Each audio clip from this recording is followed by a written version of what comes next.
Assalamualaikum warahmatullahi wabarakatuh. Anak-anak soleh-solihah, kali ini kita akan belajar tema 6, subtema 1, muatan bahasa Indonesia. Sebelum belajar, mari kita membaca basmalah bersama-sama. Bismillahirrahmanirrahim.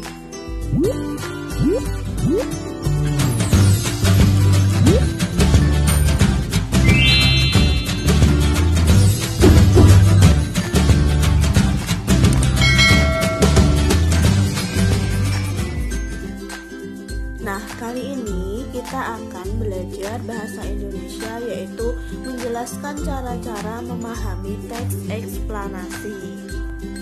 Apakah itu teks eksplanasi? Teks eksplanasi adalah teks yang berisi penjelasan tentang berbagai peristiwa yang terjadi di sekitar kita, seperti fenomena alam, sosial, dan budaya. Teks eksplanasi disajikan berdasarkan fakta. Adapun struktur dari teks eksplanasi adalah pernyataan umum, deretan penjelas, dan kesimpulan. Nah, kalian dapat menentukan kata-kata kunci atau menjawab pertanyaan-pertanyaan yang berkaitan dengan teks eksplanasi. Anak-anak, pernyataan umum biasanya terdapat dalam paragraf pertama berupa pengenalan fenomena, mengapa dan bagaimana proses peristiwa tersebut bisa terjadi. Adapun deretan penjelasan biasanya terdiri lebih dari satu paragraf.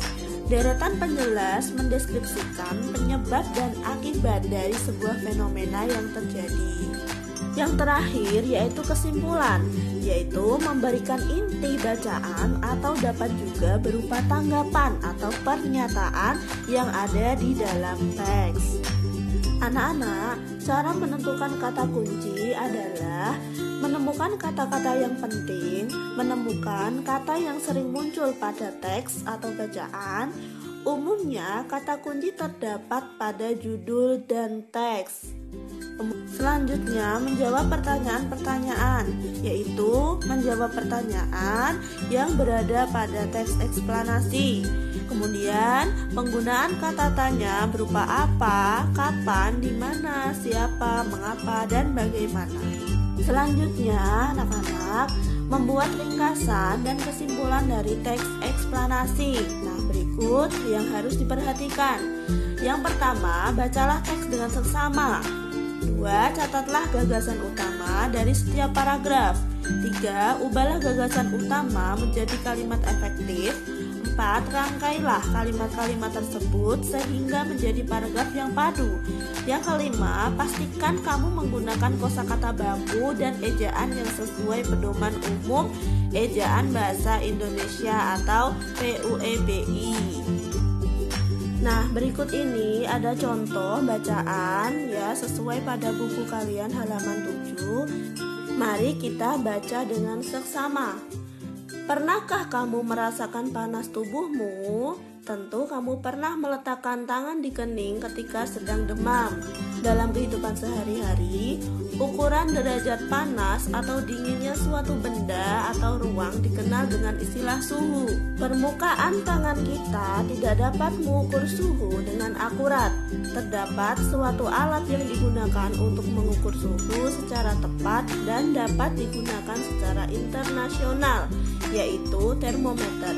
Termometer memiliki satuan standar antara lain Celcius, Reaumur, Fahrenheit, dan Kelvin. Dalam kehidupan sehari-hari, kita biasanya menggunakan termometer dengan satuan Celcius. Nah, setelah kita membaca, perhatikan apakah kata kunci pada bacaan tersebut. Nah, kalian lihat, dalam bacaan terdapat kata kunci suhu, ya, karena suhu banyak sekali diulang pada bacaan tersebut. Selain suhu, kata kunci lain adalah termometer, Celcius, Reaumur, Fahrenheit, dan Kelvin. Nah, anak-anak, setelah mengetahui kata kunci pada bacaan, kita akan membuat ringkasan sesuai teks tersebut. Ringkasannya adalah Suhu adalah ukuran panas atau dinginnya suatu benda. Setiap benda atau ruang dapat diukur menggunakan termometer. Ada banyak satuan untuk mengukur suhu, yaitu Celcius, Reaumur, Fahrenheit, dan Kelvin. Kemudian kesimpulan dari bacaan tadi adalah, jadi panas atau dinginnya suatu benda dinamakan suhu. Suhu dapat diukur menggunakan alat bernama termometer.